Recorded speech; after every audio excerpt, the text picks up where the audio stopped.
Have you ever noticed that some days your brain feels completely different? Not slightly different, completely different. There are days when ideas arrive faster than you can write them down, conversations feel effortless, problems seem obvious. You connect dots that other people miss, you feel sharp, present, capable, and then there are other days. You read the same sentence 3 times. You walk into a room and forget why. You lose your train of thought halfway through a conversation. Simple decisions suddenly feel complicated. It's tempting to assume those are two different versions of you, the smart version and the struggling version. But what if they're not? What if the difference isn't intelligence at all? What if your best days aren't proof that you're unusually capable, but evidence of what your mind can do when nothing is getting in the way? Most people spend their lives trying to upgrade themselves, a better system, a better routine, a better brain. But you may not need a new brain. You may just need to stop sabotaging the one you already have. Because most people are living with hidden capacities, not missing capacities, hidden ones, abilities that never fully appear because they're buried beneath habits that interfere with them. Today, we're looking at the 3 biggest filters that hide your true intelligence and how to remove them. The first filter is what I call the efficiency trap. Your brain loves efficiency. In fact, it depends on it. If you had to consciously think through every tiny decision you make in a day, you'd be exhausted before lunch. So, your brain automates, it creates shortcuts, patterns, rules, mental scripts. This is incredibly useful until it isn't. Because eventually, the brain becomes so focused on finding the fastest answer that it stops searching for the best one. You've probably experienced this without realizing it. Someone asks a question, an answer appears immediately, and you move on. But sometimes that first answer isn't insight, it's habit. It's yesterday's solution wearing today's clothes.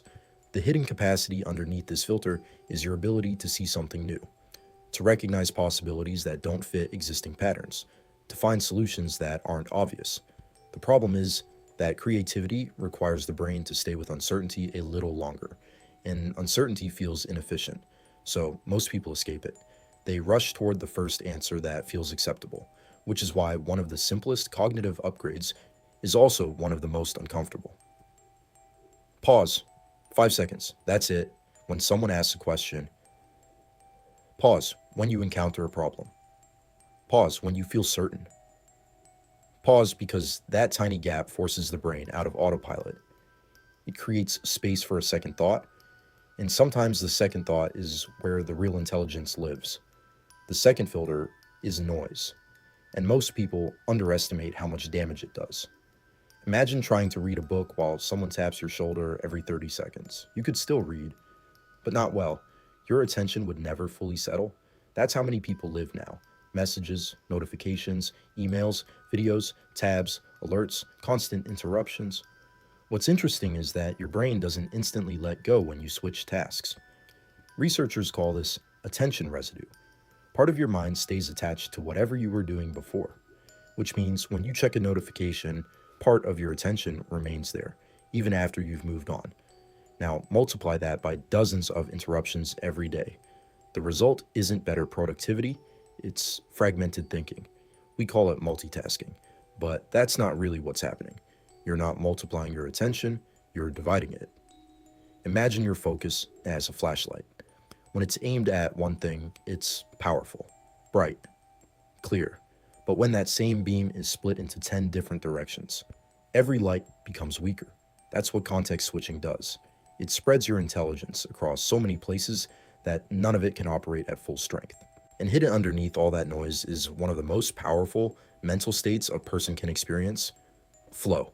Those moments where time disappears, where work feels effortless, where thinking becomes fluid. Most people assume they can't access flow. The reality is that they're simply creating conditions that make it impossible.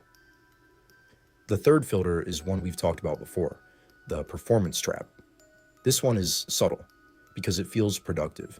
Imagine you're in a meeting, a conversation, a difficult discussion, a creative project. What's your attention focused on? The problem or yourself? A surprising amount of mental energy gets spent monitoring our image. How do I sound? Do I look smart? Am I saying the right thing? What are they thinking about me? The brain can only handle so much at once, and every ounce of attention spent managing perception is attention that can't be used to solve the problem. This creates an interesting paradox. The harder you try to appear intelligent, the less intelligence becomes available, because your resources are being redirected. The hidden capacity underneath this filter is quiet intelligence, the kind that doesn't need to prove itself, the kind that notices patterns, recognizes signals, trusts observations, and stays curious longer than everyone else. The unlock is surprisingly simple. Replace one question. Instead of asking, "How do I look?" Ask, "What is this situation actually asking from me?" The moment attention shifts away from self monitoring and back toward reality, cognition improves. Not because you became smarter, because you stopped spending energy in the wrong place. So, how do you start removing these filters? The first exercise is something I call an input fast. 30 minutes, no phone, no music, no podcasts, no videos, no content, nothing. At first, it feels strange, then boring, then something unexpected happens. The mental noise begins to settle, thoughts that were buried start surfacing, connections become easier to notice. Many people haven't experienced uninterrupted mental space in years, and they don't realize what they're missing. The second exercise is radical reframing. Think about a problem you've been stuck on. Now, force yourself to write down 3 absurd solutions. Not realistic solutions, ridiculous ones, impossible ones. The goal isn't to use them, the goal is to break the brain's addiction to familiar answers.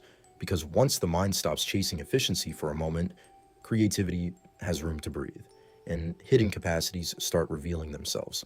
Here's the truth: most people aren't operating below their potential because they're incapable. They're operating below their potential because they're overloaded. Their attention is fragmented, their thinking is automated, their energy is being spent managing appearances instead of solving problems. The hidden capacities aren't missing, they're buried. Buried underneath habits of efficiency, habits of distraction, habits of performance. And the moment those filters begin to lift, something interesting happens. The intelligence was there all along. The focus was there all along. The creativity was there all along. You weren't missing anything. You were just carrying too much interference. So let me ask you something. What's one project, goal, or problem where you feel like you're only using 20% of your gear? Let me know in the comments, and let's figure out what's actually getting in the way. The hardware is ready. Now it's time to update the software. And I'll see you in the next video.